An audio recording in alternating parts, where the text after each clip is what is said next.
Hello everyone, या particular व्हिडिओमध्ये mock test 1 चे डिटेल्ड सोल्युशन मी एक्सप्लेन करणार आहे. Without wasting any further time I will directly start with the first question. पहिला क्वेश्चन तुम्हाला दिसतोय स्क्रीनवरती. A body of mass 10 kg and 5 kg are moving in concentric orbit. Concentric म्हणजे ज्याचा सेंटर सेम असतो. एकाचा रेडियस मोठा आर, दुसऱ्याचा रेडियस छोटा आर. बघा प्रश्नामध्ये दिलंय with radius capital R and small R such that त्यांचे टाइम पिरियड सेम आहेत. हा पर्टिक्युलर पॉईंट खूप इंटरेस्टिंग आहे. टाइम पिरियड सेम आहेत. Okay, what is the ratio of centripetal acceleration. आता सेंट्रिपिटल ॲक्सिलरेशनचे तीन फॉर्म्युले पाठ केलेत. v²/r, r⍵², v⍵. बरोबर. आता कोणता वापरू मी, तर मी असा फॉर्म्युला वापरला पाहिजे ज्याच्यामध्ये गोष्टी कॉन्स्टंट आहेत. पिरियड कॉन्स्टंट म्हणजे ओमेगा कॉन्स्टंट, कारण की ओमेगा 2π/t असतो. सो ओमेगा कॉन्स्टंट असेल तर मी हा फॉर्म्युला वापरला तर चालेल, कारण की ओमेगा बाजूला काढला कॉन्स्टंट येतो. तर सेंट्रिपिटल ॲक्सिलरेशन हा फक्त आणि फक्त रेडियसवर डिपेंड करतो. सो पहिल्याचा सेंट्रिपिटल ॲक्सिलरेशन अपॉन दुसऱ्याचा सेंट्रिपिटल ॲक्सिलरेशन इज पहिल्याचा radius of the orbit upon सेकंडचा रेडियस ऑफ द ऑर्बिट. कारण की दोघांचे रेडियस मोठा आणि छोटा आर दिलेत. सो आन्सर काय येणार याचं? Answer is second one, beta is the correct choice. Let's move to the second question. जास्त टाइमपास करायला नको, 50 प्रश्न कव्हर करायचे. सो थोडं फास्ट घेऊया. A body of mass 100 gram is rotating in circular path of radius R with constant velocity. चुकीचं दिले, constant speed म्हटलं पाहिजे, बट तुम्ही हुशार आहे, तुम्हाला कळालं असेल किंवा कळालं पण नसेल. How much work is done in one revolution. एक पूर्ण गोल फिरण्यासाठी किती वर्क करावं लागेल UCM मध्ये. त्यांना UCM बद्दल बोलायचं होतं. ठीक आहे. एनिवेज, UCM मध्ये वर्क डन 0 असतं. त्याचं रिझन काय आहे? SHM मध्ये पण 0 असतं. मी तुम्हाला दोन्ही सांगतो. SHM UCM दोन्हीमध्ये वर्क डन 0 असतं एका कम्प्लीट रेव्होल्युशनला.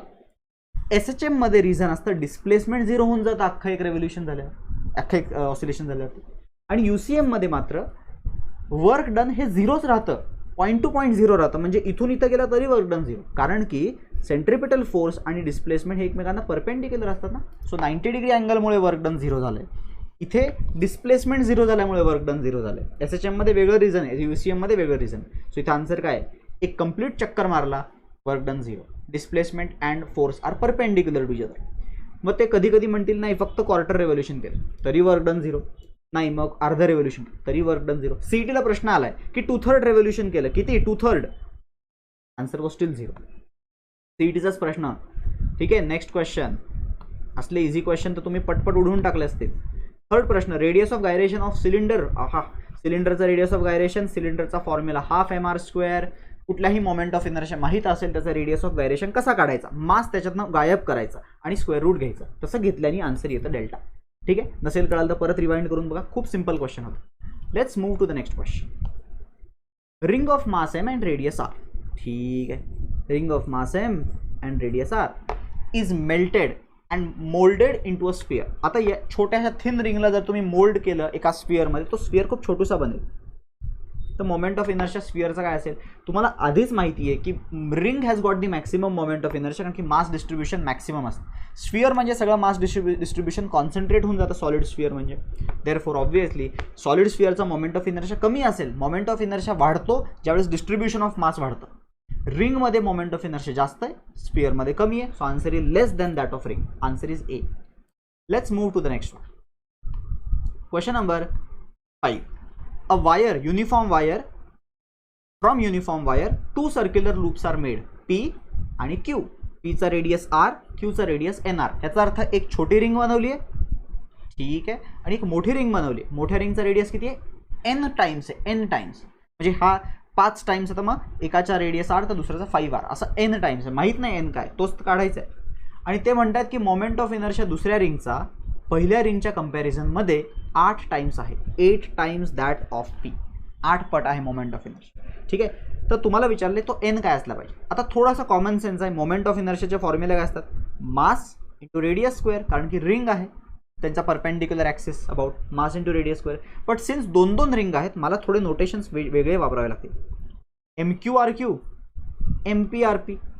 तुम्ही थोडं डोकं वापरायचं आहे. इथे काय, इथे तुम्ही फॉर्म्युला थ्रू गेला तर खूप किचकट जाईल. थोडंसं कॉमन सेन्स वापरायचं. ही रिंग आणि ही रिंगमध्ये कोणती जड असेल का दोन्ही सेम वेटचे असतील? कॉमन सेन्स वापरायचं. दोन्ही सेम वेटचे असतील का मोठी जड असेल? तर कॉमन सेन्स आहे.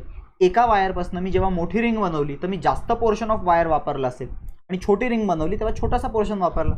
सो जी मोठी रिंग आहे त्याला जास्त मास ऑफ द वायर लागला असेल. सो जर याचा मास M असेल तर मी याचं NM मास म्हणू शकतो, N टाइम्स.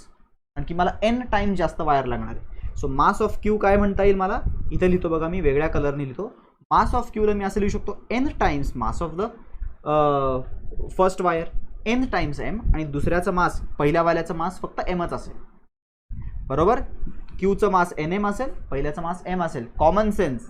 आणि रेडियसचा सीन तर माहिती आहे, ह्याचा रेडियस n टाइम्स दिला आहे ऑलरेडी, n टाइम्स रेडियस, तो r स्क्वेअर करायचं, आर क्यू स्क्वेअर काय येईल, n स्क्वेअर r स्क्वेअर, आणि खाली मात्र फक्त येईल r स्क्वेअर गेला, mm गेला, राहिला r cube equals to 8. Cube equals to 8 म्हटल्या आन्सर इज ऑप्शन ए. काही जणांनी खूप प्रयत्न करूनही आन्सर नसेल येत, 2√2 आन्सर येत असेल, कारण की ते मासचं कन्सिडरेशनमध्ये नसतील घेत. मास कन्सिडरेशनमध्ये नाही घेतलं तर इथं तुम्हाला फक्त n स्क्वेअर मिळत असेल, n square is equal to 8. मग ऑप्शन रॉंग आहेत, पेपर अवघड आहे असं नाही. तुम्ही प्रश्न नीट वाचा, मिळेल सोल्युशन. प्रश्न वाटला ना डिफिकल्ट आहे, लगेच स्किप करायचं, बिलकुल थांबायचं नाही त्याच्यावर. Move to the next question. Okay, so this was the answer for this. Without wasting further time, let's move to the sixth question. Determine angular speed of Earth so that the body on the equator will fly. म्हणजे will fail the weightlessness. आता एखादा body अर्थच्या इक्वेटरवरती असेल तर तो कधी उडून जाईल रे, जर त्याचा वेटला काउंटरॅक्ट करण्यासाठी सेंट्रीफ्युगल फोर्स इक्वल बनेल. आत्ता सध्या सेंट्रीफ्युगल फोर्स नेग्लिजिबल आहे म्हणून आपण उडत नाही, बट अर्थ खरंच फास्ट फिरायला लागलं ना तर we will start flying of.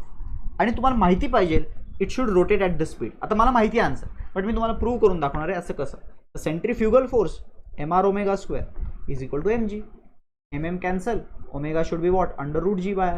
I will substitute the values. काय व्हॅल्यू आहे, जीची व्हॅल्यू 10 असते, आरची व्हॅल्यू 6400 असते, बट किलोमीटर असते म्हणून मीटर केली. 10 आणि 10 क्यूब कॅन्सल झालं तर 10 स्क्वेअर राहतो. आणि ह्या सगळ्याचा रूट पण घ्यायचा आहे. वरती तर काही राहिलं नाही म्हणून 1 राहिलं आहे, खाली जे काही राहिलं आहे 6400चा रूट 80, 100चा रूट 10, म्हणजे 80 × 10 इज 800, म्हणून आन्सर इज डेल्टा. ठीक आहे, माहिती पाहिजे अशा गोष्टी माहिती असतील तर तुम्ही विदिन 5-7 सेकंड्समध्ये मार्क करून पुढे जाऊ शकता. Will be helpful further. ठीक आहे, सो अशा गोष्टी लक्षात ठेवू शकता तुम्ही, आय वुड से. ठीक आहे, आता हा प्रश्न बघा. प्रश्न बघितल्याच अंदाज येऊन जातो की कशावरती प्रश्न आहे. सॅटेलाइटचा रेडियस, ऑर्बिटचा रेडियस r, दुसऱ्या सॅटेलाइटचा ऑर्बिटचा रेडियस 4r, आणि ते म्हणतात की त्यांचा टाइम पिरियडचा रेशो. Time radius Kepler's law, t² proportional to r cube. त्यामुळे टाइम पिरियड ऑफ पहिला satellite upon time period of दुसऱ्या सॅटेलाइटचा square is equal to radius of the पहिल्या satellite upon radius of the दुसऱ्या सॅटेलाइटचा क्यूब.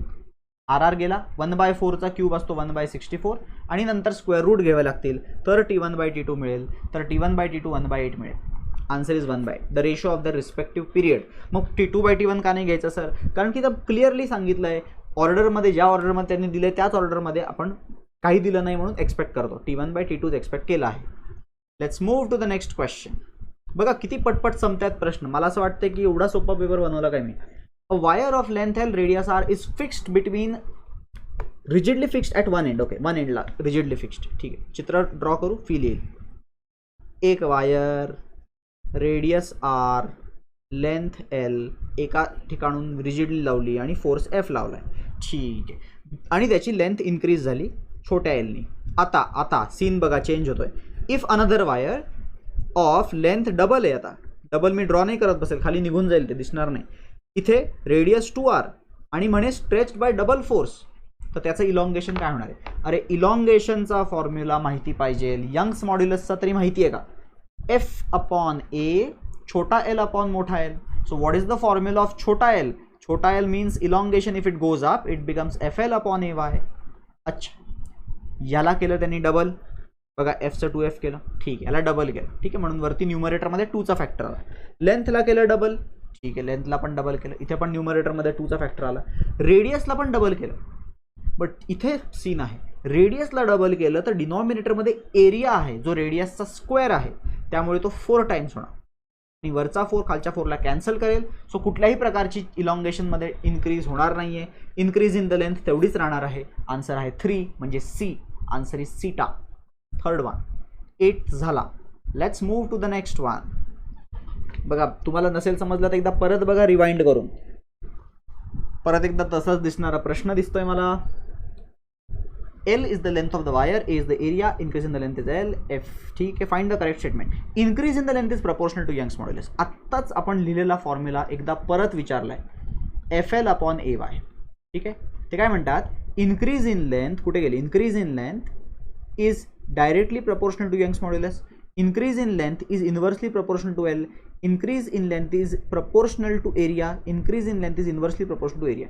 मॅच तर delta होते ना, इन्व्हर्सली प्रपोर्शनल टू एरिया. बाकी कोणताच मॅच होत नव्हता. बघा तुम्ही, directly proportional to Young's modulus, no. Inversely proportional to length, no. Directly proportional. Directly proportional to area, no. Inversely proportional. Answer is delta. ठीक आहे, इझी वन. Next one. अजून असा एकच प्रश्न मला थोडासा वाटला चांगला क्वालिटीचा होता, तो होता IQ अपॉन IP वाला. तो पण काही जणांनी ऑलरेडी सॉल्व्ह केला असावा. चला, वर्क डन सरफेस टेन्शन मधला प्रश्न आला आहे. रेडियस ऑफ बबल इथून इथे वाढलं, रेडियस ऑफ बबल इथून इथे वाढलं तर इव्हॅल्युएट वर्क डन. आता वर्क डन बबल ब्लो करण्यामध्ये बबलचा असतो 8πr². ठीक आहे, final radius minus 8πr1² initial radius into tension. झालं, 8π कॉमन घ्या. R2² करण्याची इच्छा झाली तुमची, करून बघा, तर तुम्हाला 4/π येईल. मायनस R1² जर तुम्ही केलं तर तुम्हाला 1/π येईल. इंटू टेन्शनची व्हॅल्यू दिली आहे 30. सगळं CGS मध्ये दिलं आहे म्हणून कुठल्याही प्रकारचं टेन्शन घ्यायचं नाही आहे. पाय कॅन्सल होतील. 8 हे 4 - 1 इज 3. 8 3 जा 24. 24 इंटू 30 72. 720 अर्ग. उत्तर अर्गमध्ये असणार आहे. Answer is beta. चलो, 10 प्रश्न झाले आहेत. Next question. Determine the pressure inside a small air bubble 0.1 mm radius.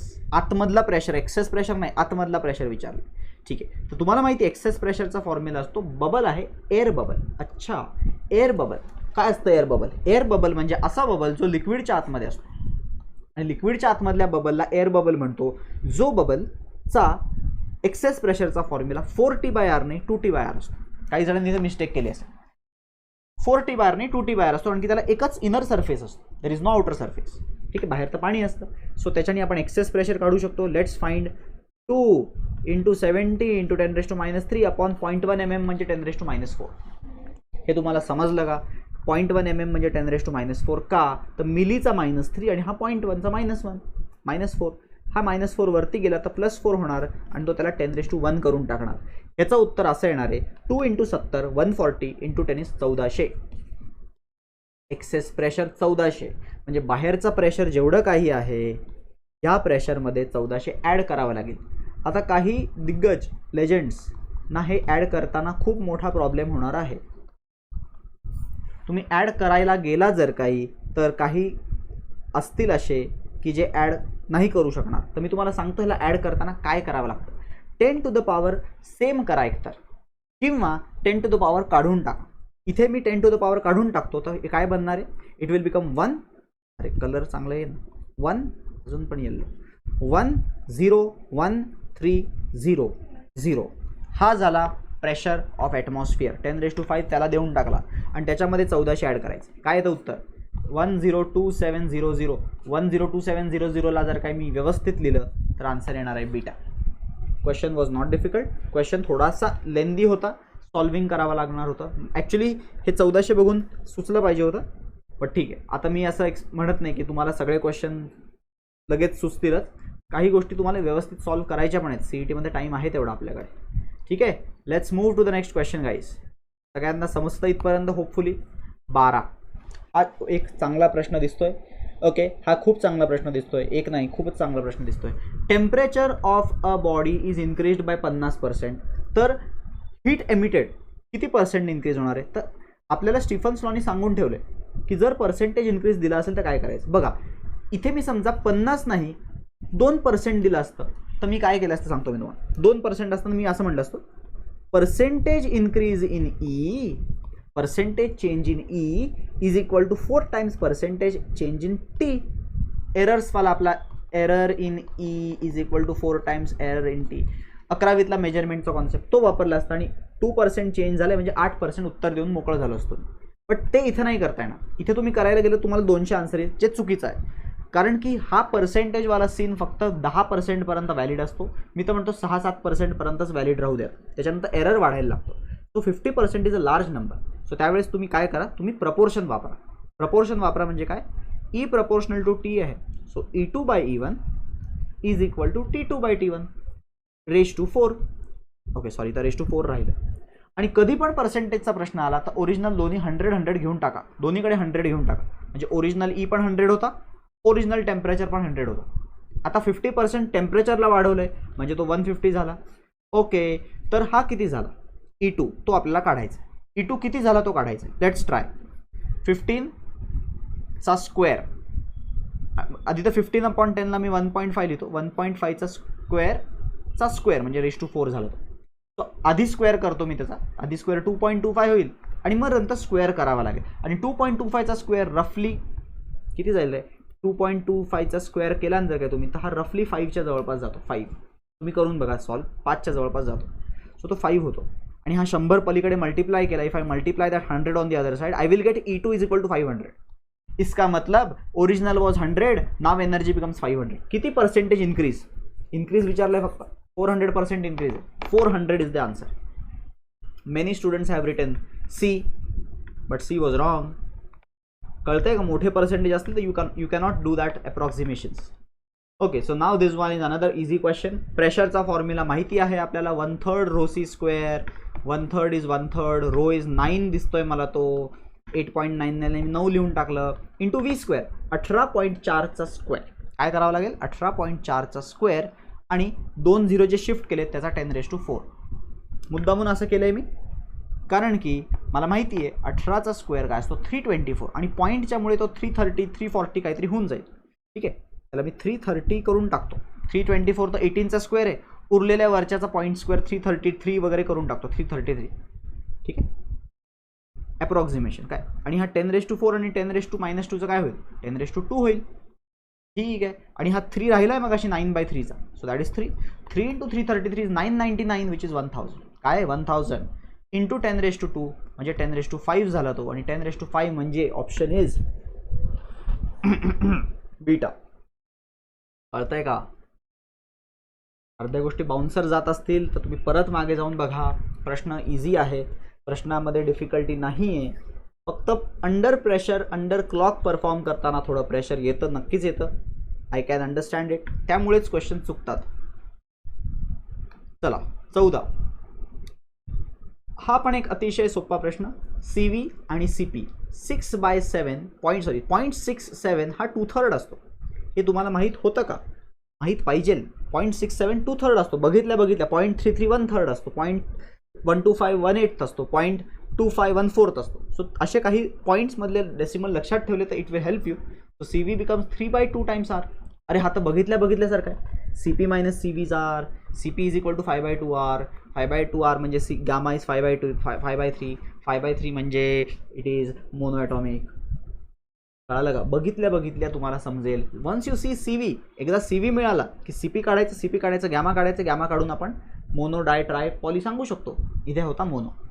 14चा answer आहे सीटा. नेक्स्ट, सिंपल हार्मोनिक मोशनचा एक सिंपल प्रश्न. वरती काहीतरी बच्चन आहे. Determine displacement from equilibrium when energy is half kinetic half potential. बापरे, हाफ कायनेटिक हाफ पोटेन्शियल म्हणजे kinetic equal to potential. अरे असा तर ग्राफ आहे, आपल्याला शिकवलं आहे बोर्डमध्ये असा ग्राफ. मग हे दोन्ही मॅच कुठे होतात, A/√2ला मॅच होतात जेव्हा दोन्ही एनर्जीज इक्वल असतात. म्हणजे कायनेटिक इक्वल टू पोटेन्शियल कुठे होती, A/√2ला प्लस मायनस, इथं मायनस इथं प्लस. A/√2 म्हणजे ॲम्प्लिट्यूड 4 आहे, तर 4/√2 इज 2√2. बिलकुल सॉल्व केला नाही, माहिती होतं. नॉलेजचा फायदा, नॉलेज असेल जास्त तुम्हाला तर तुमचा टाईम वाचेल CETला. तुम्ही प्रत्येक गोष्ट डिराईव्ह करत बसू नकाच, माहिती पाहिजे गोष्टी काही. 15व्याचा आन्सर A आहे. लेट्स मूव्ह टू 16वा. Simple pendulum is hanging from a ceiling in a stationary lift. When the lift moves downward with a constant velocity, a very interesting tricky question. पहिला होता पेंडुलम एका लिफ्टमध्ये लटकवलेला. ती lift stationery होती. Stationery lift म्हणजे at rest, acceleration त्याचं 0 असतं, त्याच्यामुळे तिथे नेट ॲक्सेलरेशन काय येईल, ना G प्लस आहे ना G मायनस आहे, नुसतं Gच राहणार. G प्लस आहे G मायनस आहे करायची गरज नाही, ॲक्सेलरेशन 0 आहे. ओके, आता लिफ्टनी काय केलं आहे, खाली जाणं चालू केलं आहे कॉन्स्टंट वेलॉसिटी. खूप जण विचार करतील खाली चालली आहे लिफ्ट म्हणजे वरती ॲक्सेलरेशन, मग मायनस करायचं. मग नाही, कॉन्स्टंट वेलॉसिटी आहे. कॉन्स्टंट वेलॉसिटी म्हणजे ॲक्सेलरेशन 0. या लिफ्टचंही ॲक्सेलरेशन 0, या लिफ्टचंही ॲक्सेलरेशन 0, वरती जाऊ देत खाली जाऊ देत कुठेही जाऊ देत, लिफ्टचं ॲक्सेलरेशन 0, त्यामुळे टाइम पिरियड सेमच फील होणार आतमध्ये, पण answer is alpha. Same time period, no change. Alpha is the answer. कळालं का? 2 particle P and Q execute SHM, x axis amplitude same, time period दिले आहेत, ratio of velocities when they meet. अच्छा, खूप चांगला प्रश्न, अतिशय चांगला प्रश्न, एकदम अच्छा, एकदम चांगला प्रश्न. हा क्वेश्चन असा आहे की हा क्वेश्चन कन्फ्यूज पण करू शकतो काही मुलांना जर तुमचे कन्सेप्ट क्लिअर नसतील तर. 2 पार्टिकल्स हे SHM परफॉर्म करत आहेत, ॲम्प्लिट्यूड दोघांचे सेम आहेत, म्हणजे याच पाथवरती फिरत आहेत. एक मात्र फास्ट फिरतोय, त्याचा टाइम पिरियड 3 सेकंड आहे, पटपट जाऊन येतो तो, आणि दुसऱ्याचा टाइम पिरियड आहे 6 सेकंड्स. सो त्यामुळे 3 वाला फास्ट जाईल आणि रिटर्न येताना कुठेतरी मीट होतील ना रे, कुठेतरी मीट होतील. 3 वाला रिटर्न जर्नीला असेल, हा फॉरवर्ड जर्नीला असेल, कुठेतरी मीट होतील ना. तर जिथे कुठे मीट होतील तिथे त्यांच्या वेलॉसिटीचा रेशो काय असेल. आता तिथे त्यांच्या वेलॉसिटीचा फॉर्म्युला काय असेल पहिला तर ω√a² - x², बरोबर का? कोणत्याही फॉर्म्युला हा असतो. आणि सिन्स जिथे ते मीट होणार आहेत तिथे दोघांचाही एक्स सेम असणार आहे, बरोबर ना? दोघांचा एक्स सेम असणार आहे, दोघांचा ए पण सेम आहे, कारण की सेम ॲम्प्लिट्यूड व्हेलॉसिटी होतं. सो सिम्पली दोघांच्या वेलॉसिटीज हे फक्त ओमेगा डिपेंडेंट आहेत. ओमेगा डिपेंडेंट आहेत म्हणजे काय? Velocity of particle P upon velocity of particle Q is omega of particle P upon omega of particle Q, कारण की डायरेक्टली प्रपोर्शनल टू ओमेगा आहे. आणि ओमेगा 2π बाय टाइम पिरियड असतो. So 2π by time period of P which is 3 seconds upon 2π by time period of Q which is 6 seconds. So 2π गेला, 6 गेला वर, 6/3 is 2/1, answer is theta. C, third option correct आहे. 17वा झाला आहे. 1/3 quiz, 1/3 taste संपवली आपण, माहीत नाही किती वेळ झाला आहे. अच्छा, मेल्डीजवरचा प्रश्न दिसतोय हा. A sonometer wire resonates giving tuning fork वगैरे वगैरे 5 अँटीनोडमध्ये, 5 अँटीनोड बिटवीन 2 ब्रिजेस. 5 अँटीनोड म्हणजे तुम्हाला लगेच फील आला पाहिजे, 5 अँटीनोड म्हणजे 5 लूप. अरे 5 लूप म्हणजे P = 5 दिला आहे. वेन 9 kg सस्पेंडेड, जेव्हा टेन्शन किती आहे 9 kg. Okay, tension 9 kg, loops 5, no problem. When the mass is replaced by 9 kg मी M ने रिप्लेस केलं तर 3च अँटीनोड उरले, म्हणजे P किती झाला? 3 झाला. आणि आपल्याला माहिती आहे मेल्डीज एक्सपेरिमेंटचा famous equation Tp² is constant, म्हणजे T1P1² इज T2P2². T पहिलं टेन्शन 9 kg, तुम्ही मला न्यूटन का नाही करत आहे, राहून दे, kg राहून दे, आन्सर kg मध्येच आहे. P किती आहे? 5 इज 25 इज इक्वल, बरोबर ना? हा T1 तर हा P1. आधी एवढे लूप्स होते, आता लूप्स दिलेत. सेकंड केसमध्ये लूप्स 9 आहेत, सॉरी 3 आहेत, त्यामुळे P2² काय येईल? 9, आणि टेन्शन T2 काय येईल माहीत नाही. 9 गेला, T2 = 25, आन्सर इज डेल्टा. कळालं का? This question was based on Tp² constant Melde's experiment. चांगल्या मुलांनी ऑप्शनला टाकलाय हा पॉईंट, मी गॅरंटी सांगतो तुम्हाला. चांगल्या मुलांनी ऑप्शनला टाकलाय, प्रिपेअर करा, येऊ शकतो क्वेश्चन.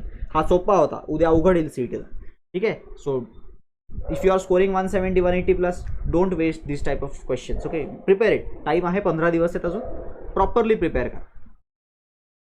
चल 19, मी डबल जंप मारली का रे? 18 घेतलाच नाही का? 18 झालाय. 19, ट्युनिंग फोर्क म्हणे frequency 256 hertz, emits 2 beats. On loading tuning fork with of 256, number of beats heard is 1.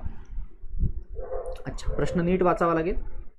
प्रश्न आहे, a tuning fork sounded together with a tuning fork of frequency 256, म्हणजे 256 वाल्याबरोबर हा लाल पिंक ट्युनिंग फोर्क ज्याची frequency माहीत नाही वाजवला तर 2 बीट ऐकूयात. ऑन लोडिंग म्हणजे बघा 256 आपला नोन आहे, अननोन 258 असेल, माहीत नाही 2नी जास्त आहे का कमी आहे, किंवा 254 असेल. अननोन 258 असेल किंवा 254 असेल, ठीक आहे? 258 आणि 254 मधलेच आन्सर असतील. बाकीचे जर काही आन्सर लिहिले असतील ना तर काय बोलू, यू हॅव टू थिंक की बरोबर करतोय का आपण. 256 +2 असणार किंवा -2 असणार. ट्युनिंग फोर्कची फ्रिक्वेन्सी n आहे, जी नॉन ट्युनिंग फोर्क बरोबर 2 बीट बनवत होती. सो एक तर +2 असेल किंवा -2 असेल. आता त्यांनी सांगितलंय क्वेश्चनमध्ये की on loading tuning fork of frequency 256, याला लोड केलं, कधी पण लक्षात ठेवा, लोड केलं की त्याची फ्रिक्वेन्सी ड्रॉप होते. फ्रिक्वेन्सी ड्रॉप झाली म्हणजे तो खाली उतरणार, म्हणजे तो याच्याबरोबर बीट्स कमी करणार, याच्याबरोबर बीट्स वाढवणार. आता त्यांनी सांगितले की बीट्स झाल्या 1 बीट्स कमी झालेत म्हणजे याचं उत्तर हे असलं पाहिजे, ह्याच्या जवळ आला ना तो, हे उत्तर पाहिजे. जर काय तुम्हाला म्हटलं असतं नाही आता बीट्स 3 झाले, आधी 2 ऐकू होते आता 3 झाले, त्याचं उत्तर तुमचं हे असतं. मग इथे बीट्स कमी झालेत, सो आन्सर आहे 254. This is your correct choice. Answer is alpha. Okay, so next question is a pipe is suddenly close at one end. अचानक पाईपला क्लोज केलं एका एंडपासून अँड त्याच्यामुळे काय झालं, third harmonic of the closed pipe is found to be higher by 100. Third harmonic closed पाईपचा 100नी जास्त आहे ओपन पाईपपेक्षा. तो ओपन पाईपचा V/2L असतो आणि थर्ड हार्मोनिक काय असतो 3V/4L. कोण मोठा आहे, थर्ड हार्मोनिक मोठा आहे. कितीनी मोठा आहे, 100नी मोठा आहे. ठीक आहे, 3V/4L minus V/2L is, solve करून बघा, याला 4 करतो याला 2 करतो मी.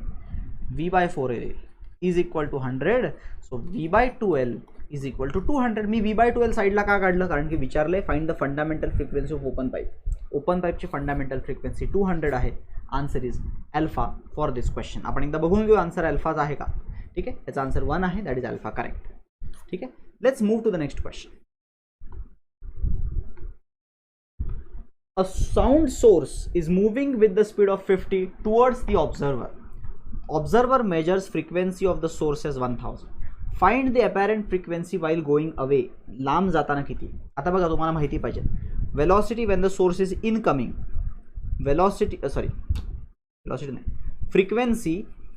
Frequency apparent when the source is incoming आणि frequency when the source is outgoing.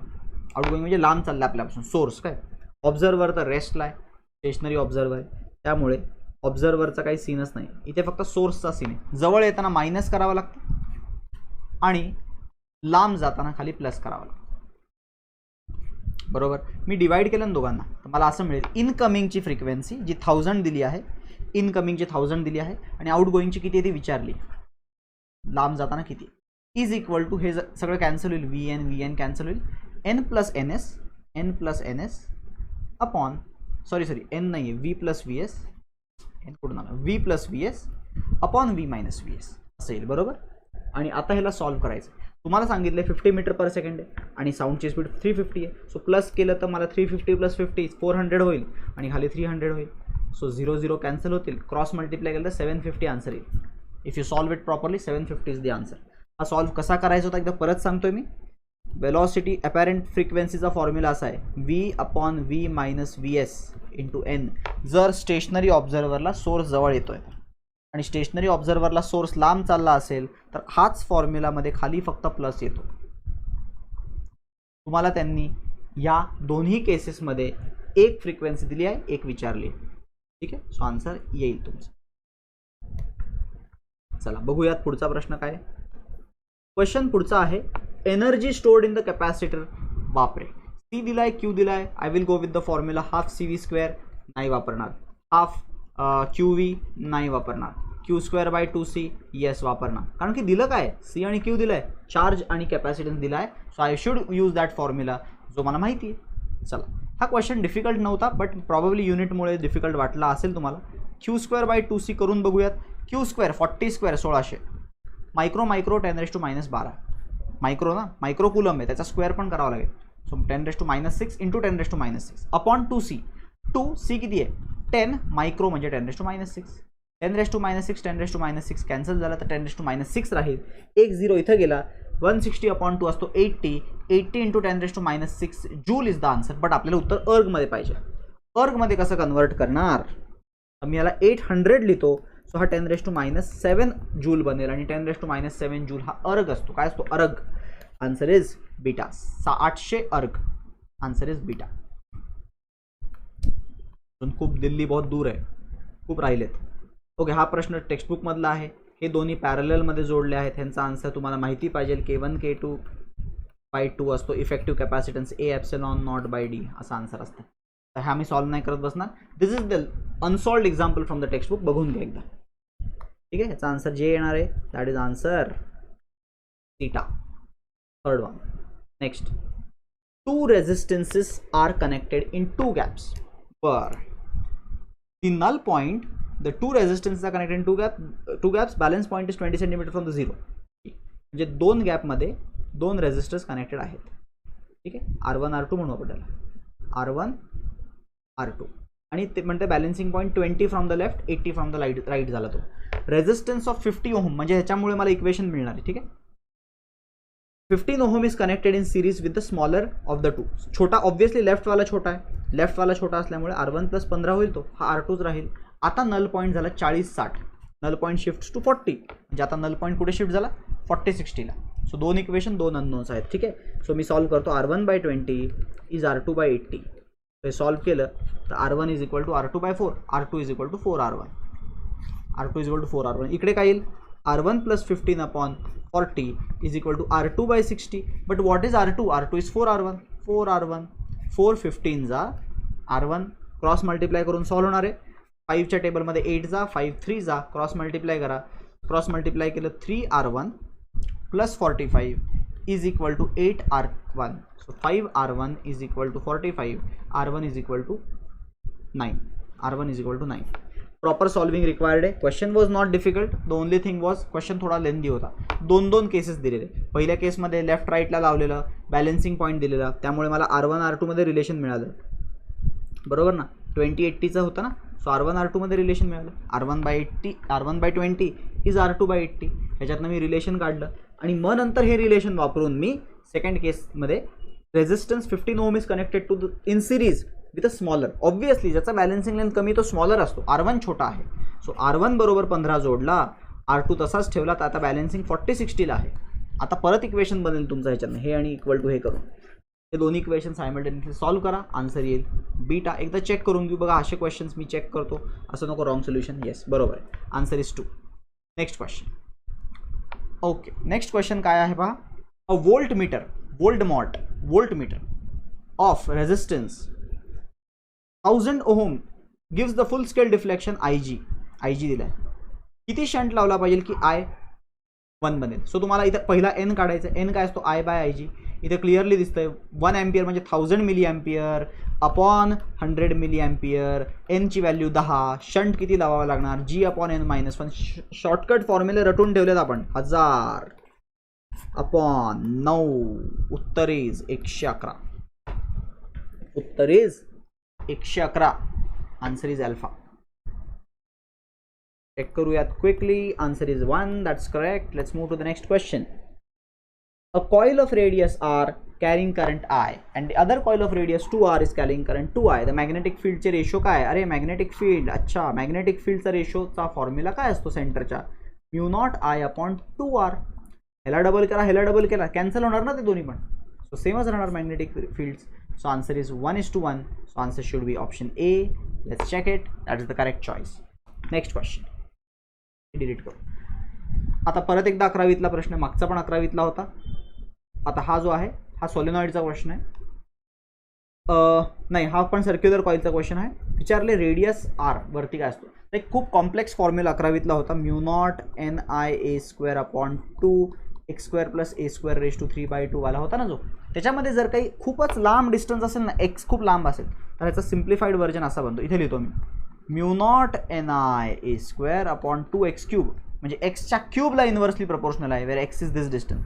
इथे ते म्हणतात R is the distance. So R³ inversely proportional. Answer is A. ठीक आहे. Now this is knowledge based question, माहिती पाहिजे तुम्हाला. हे 11वीमध्ये स्पेशल केसमध्ये तुम्ही शिकला असाल. Answer is A. That's correct. Okay, so the next question is 28th question. या क्वेश्चनमध्ये तुम्हाला विचारले electron enters accelerated by potential difference 12,000 enters uniform magnetic field perpendicular to path. Radius विचारले. ओके, सो बेसिकली रेडियसचा फॉर्म्युला सायक्लोट्रॉनमधनं सगळ्यांनाच माहिती आहे, MV/BQ. फॉर्म्युला माहीत नसेल तर तुम्ही डिराईव्ह करू शकता. Centripetal force is provided bye magnetic force BQV. याच्यावरनं आपण रेडियस काढू शकतो. सो मी फॉर्म्युला लिहितो इथं नीट, MV/BQ. प्रॉब्लेम असा आहे की इथं मास वेलॉसिटी नाही दिलं आहे, इथे एनर्जी दिली आहे. सो तुम्हाला कायनेटिक एनर्जी हा P²/2m असतो, मोमेंटम स्क्वेअर/2m, आणि ह्याच्यावरनं मी मोमेंटम काढू शकतो √2m कायनेटिक एनर्जी. तो इथे टाकू तो आणि रेडियसचा फॉर्म्युला बनवून टाकू. काय बनेल रेडियसचा formula, √2m kinetic energy upon BQ. इथे फक्त तुम्हाला व्हॅल्यूज टाकायचे. मी व्हॅल्यू टाकून दाखवतो, सॉल्व्ह नाही करत, पण खूप कॅल्क्युलेशन मोठं आहे, नक्कीच मोठं आहे सॉल्व्ह करण्यासाठी. मास किती आहे रे, 9 × 10⁻31. कायनेटिक एनर्जी किती आहे, 12,000 वोल्टमध्ये एखादा इलेक्ट्रॉन ठेवला ना, त्याला 12,000 इलेक्ट्रॉन वोल्ट एवढी कायनेटिक एनर्जी मिळते, म्हणून मी त्याला जूलमध्ये कन्वर्ट करतो. अपॉन बी क्यू 10⁻³ आणि क्यू इज 1.6 10⁻19. हे सगळं सॉल्व करावं लागेल. हे सगळं सॉल्व केलं तर उत्तर येईल. ठीक आहे, बघा आपण प्रयत्न करू, आपल्या हातात तेवढंच असतं. 10⁻31 सॉरी आणि 10⁻19 इज 10⁻50. 1 2 3 आणि 4 झिरोज कमी केले मी, 1.2 करून टाकला ह्याला, तो 10⁻46 झाला. त्याचा रूट बाहेर आला तर 10⁻23 झाला. आणि खाली 10⁻22 आहे, 10⁻22 आहे, -22 सॉरी, वरती 10⁻23 झाला आहे, खाली 10⁻22 आहे, म्हणजे 10⁻1च राहिला आहे आता, फक्त 10⁻1 राहिला आहे. बाकी नंबर्स एकदा चेक करू.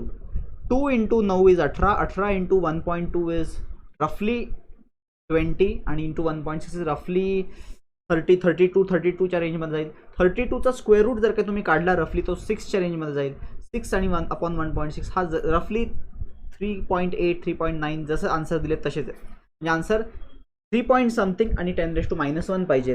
3 पॉईंट समथिंग इंटू 10⁻1 मीटर असा आन्सर पाहिजे. 3 पॉईंट समथिंग 10⁻1 मीटर. आणि हे उत्तर सेंटीमीटरमध्ये जर काही मी लिहिलं तर 36.7 सेंटीमीटर असं काहीतरी येईल. This was just approximation, you can actually solve it properly, but let's check की खरंच आन्सर बी आहे का. That is correct. Okay, formula also they have use same. Calculation नीट करणं गरजेचं आहे. असे क्वेश्चन्स टाइम कन्झ्युमिंग असतात. You should skip this type of question. Next question.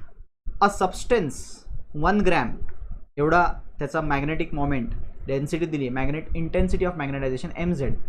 Intensity of magnetization is net magnetic moment upon volume. Volume is what?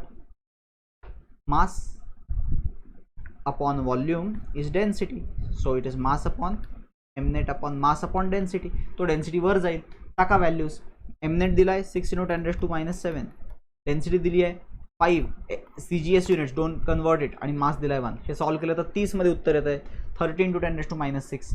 Since problem असा आहे बघा, आता प्रॉब्लेम एक झोल आहे ते नीट सॉल्व करावं लागेल आपल्याला. हे की मॅग्नेटायझेशनची इंटेन्सिटी mnet अपॉन व्हॉल्यूम होता, ज्याला मी कन्वर्ट केलं. कसं कन्वर्ट केलं तुम्ही त्याला लिहिलं mnet upon mass by density. Density वरती गेली तर mnet किती आहे 6 × 10⁻7. डेन्सिटी आहे 5 gram per cc. Gram per cc मीटरमध्ये कन्वर्जन केलं जर तुम्ही प्रॉपरली 10⁻³ येतो. 10⁻ ग्रॅमचं cc मध्ये 10⁻+3 येतो. Okay, gram per cc kg पर मीटर क्यूबमध्ये केलं तर 10⁻+3 येतो. डिवायडेड बाय 1 ग्रॅमचं जर काही तुम्ही किलोग्रॅम केलं तर 10⁻³ येतो. 1 ग्रॅमचं किलोग्रॅम इज 10⁻3. 10⁻³ किलोग्रॅम म्हणजे 1 ग्रॅम ना. सो 10⁻³ वर गेला तर +3 होईल, 6 आणि हा कॅन्सल होईल.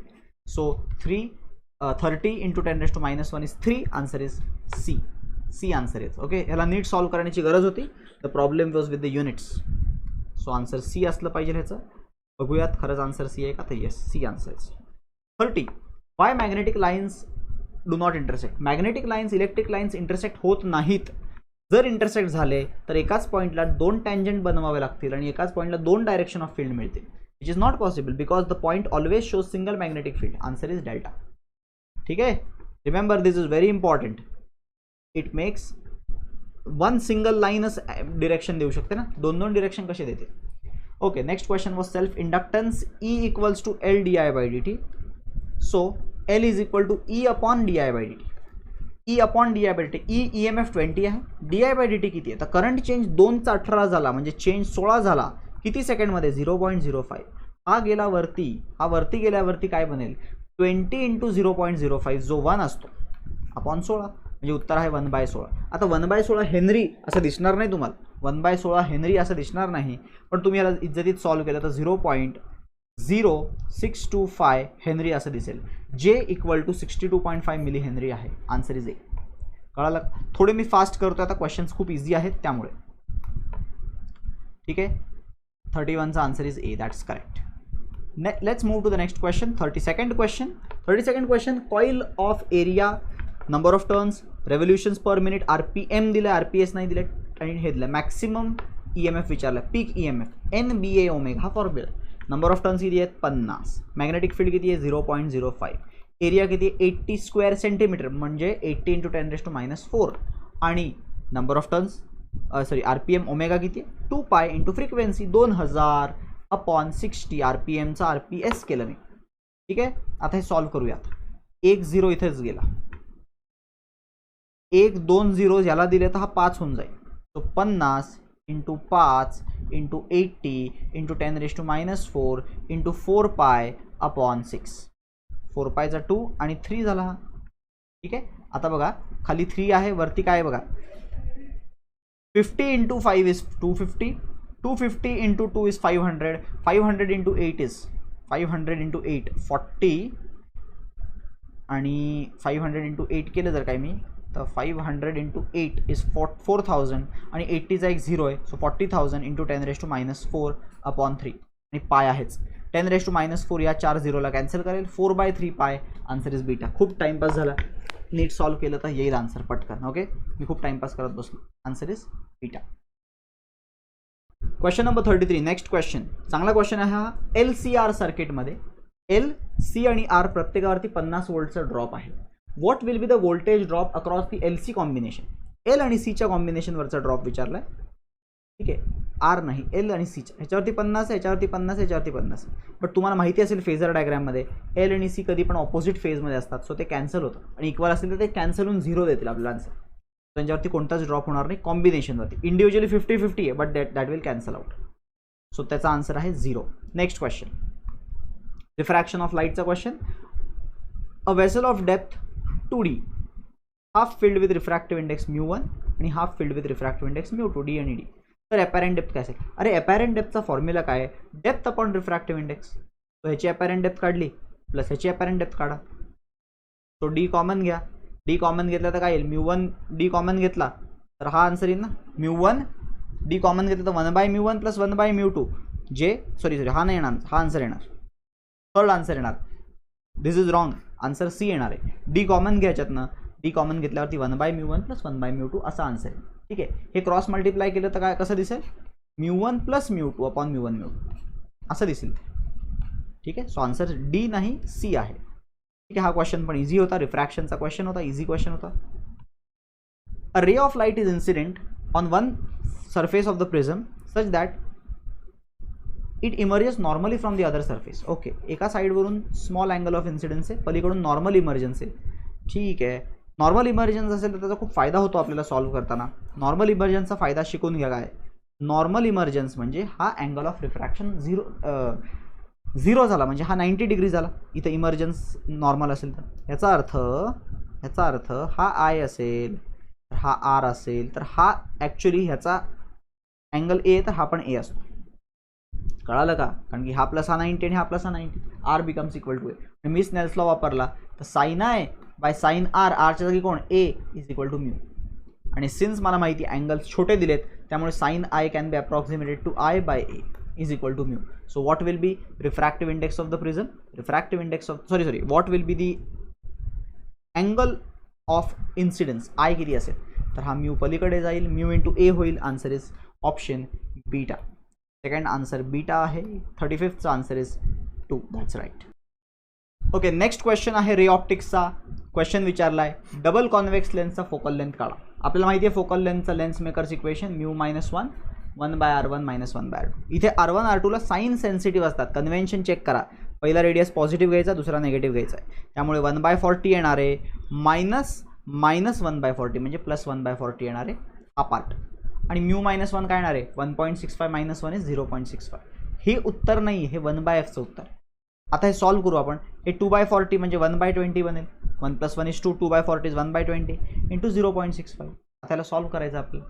मी रेसिप्रोकल घेतो कारण की आपल्याला एफमध्ये इंटरेस्ट आहे. 20/0.65 ज्याला मी 200/6.5 लिहू शकतो. आणि 6 रफली 3 = 180 असतो. सो हा 30च्या रेंजमध्ये उत्तर येणार आहे. 30च्या रेंजमध्ये उत्तर जवळचं तर एकच आहे. ठीक आहे, 65 3 = 205 असतो, तुम्हाला माहिती पाहिजे. 65 3 = 205 असतो. सो खूप जवळ आहे आपण 200च्या. So answer is 31. Right. So the answer is 31. Option आहे सी. लेट्स चेक, खरंच आन्सर सी आहे का, तर yes C answer. Okay, let's move to the next question. बघा पुढचा प्रश्न आहे 37. Path difference between two waves having equal intensities is λ/4. आता पाथ डिफरन्स लॅम्बडा असेल ना, अख्ख्या एक वेव्हचा पाथ डिफरन्स असेल ना, तर फेज 2 पायचा असतो 360चा. सो लॅम्बडा बाय 4ला फेज किती असेल, फेज डिफरन्स असेल 2 पाय बाय 4, 1/4 म्हणजे pi by 2. Phase difference pi by 2 म्हटल्यावरती इंटेन्सिटी काय असेल, ratio of intensity at that point divided by central. सेंट्रलची तर 4 I0 असते ना, दोघांची I0 असेल, समजा दोन्हीची I0 असेल तर सेंट्रलची इंटेन्सिटी 4 I0 असते.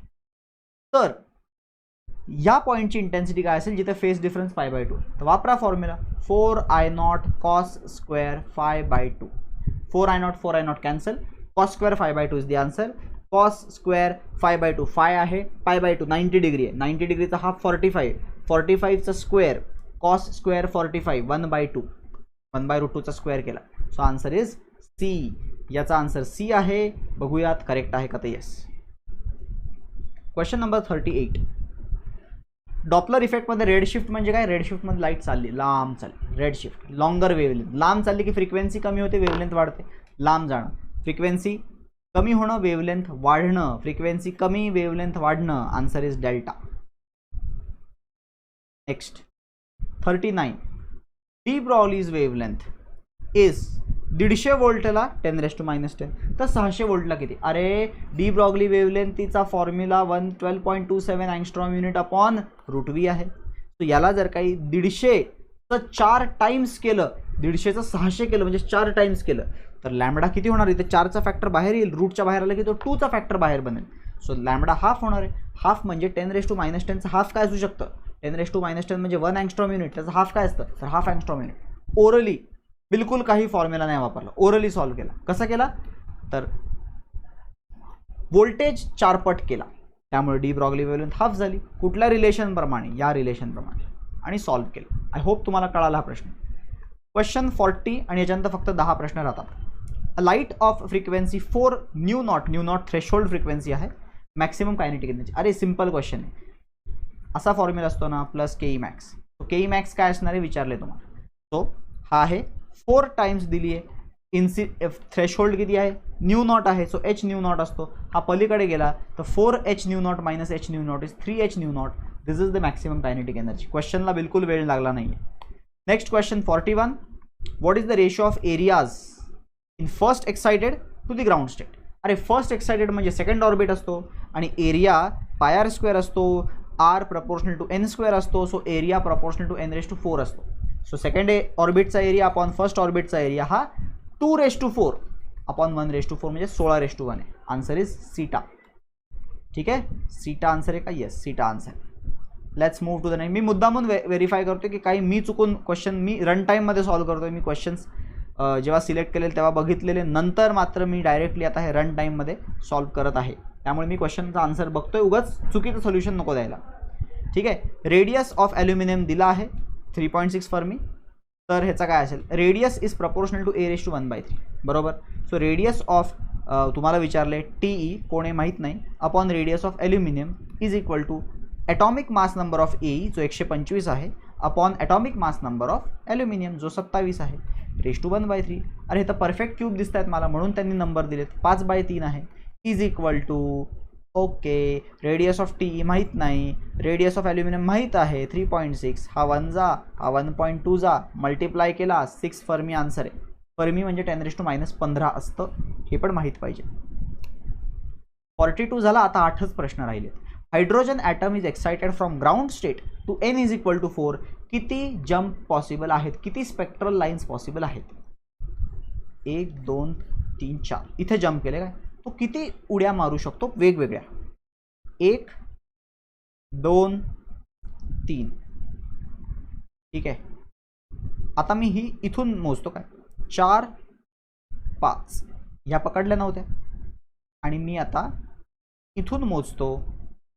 ही घेऊ का, नाही घेऊ शकत ही नाही घेऊ शकत मी, कारण की ही ऑलरेडी तर काउंट झाली. तर आता कोणती राहिली आहे, आता राहिली आहे इथून वाली डायरेक्ट जंप. सो 6 पॉसिबल आहे. तुम्हाला लक्षात ठेवा फॉर्म्युला, nth ऑर्बिटवरती असेल तो, तर n × n - 1/2 this many lines it can emit. So 4 × 4 - 1 3/2. Answer is 6 lines emit possible आहे. डेल्टा आन्सर आहे. एकदा चेक करू त्यांनी पण आन्सर बरोबर दिले का, तर येस.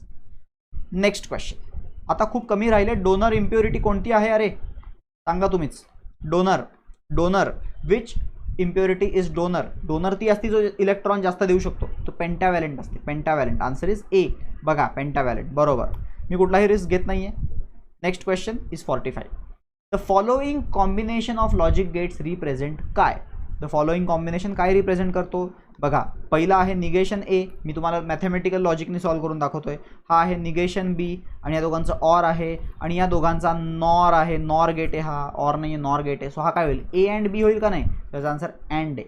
अंद OR NAND NOR, so NAND is the answer, NAND नाही अंद इज द आन्सर. ठीक आहे, आन्सर इज बीटा. चेक करूयात, बीटा बरोबर आहे. So that was the 45th. आता फक्त राहिले 5. So the next question is 46th question. A vehicle of mass m is traveling on a rough road with a momentum p. Coefficient of friction is mu. Stopping distances. त्याच्याकडे momentum दिला म्हणजे p²/2m केल्यावरती मला त्याची kinetic energy मिळेल आणि ही kinetic energy work done against friction मध्ये वेस्ट झाली.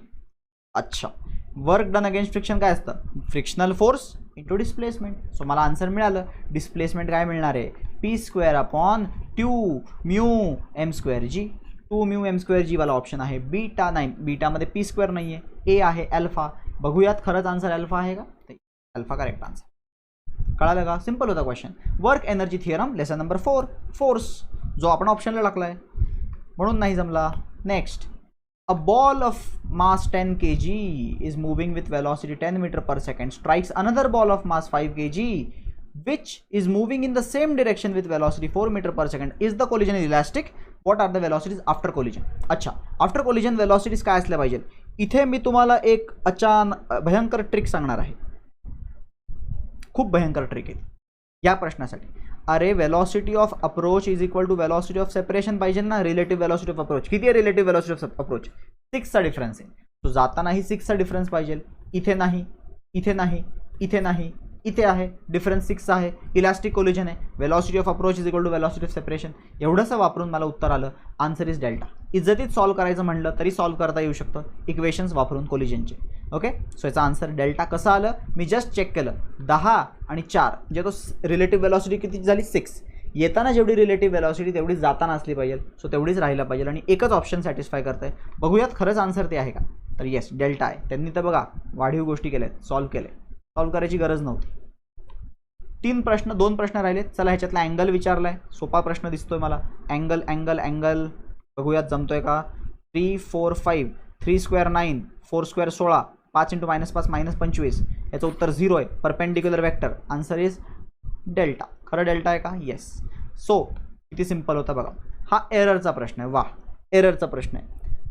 मॅक्सिमम एरर इन पी कोण आणू शकतं, तर ज्याचा पॉवर मॅक्सिमम असतो, मॅग्निट्यूड वाईज सगळ्यात मॅक्सिमम असतो. 3 अर्धा 3/2 म्हणजे 1.5 आणि हा -4 जरी असला तरी मॅग्निट्यूड वाईज तो 4 आहे. त्याला वरती घेऊन जा, c⁻⁴ होईल तो.